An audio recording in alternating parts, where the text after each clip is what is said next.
vậy.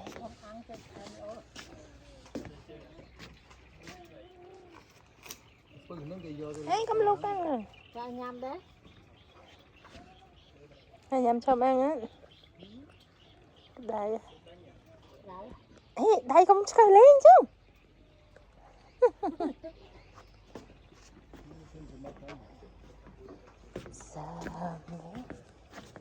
Sợ bạc bự lư áo tiết.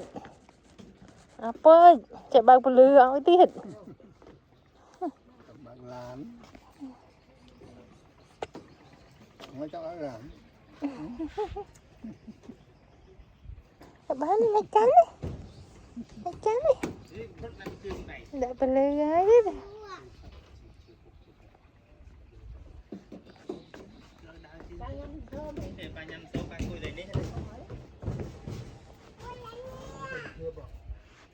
Nè, măng cùi chất ra mất.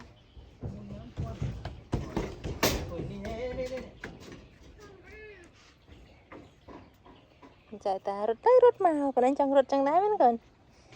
Thì tiết văn rút rồi. Cảm ơn miên sẵn anh lấy nè. Lấy cái độ sẵn anh bật đấy.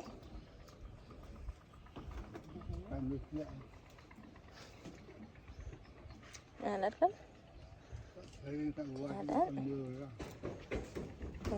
Anh trai ta rồi đó.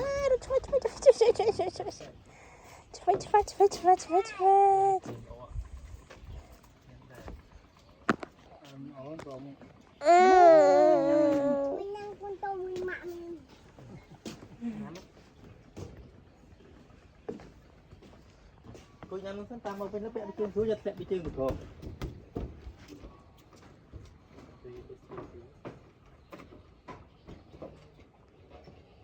Này lại trồng cái đấy bú rồi.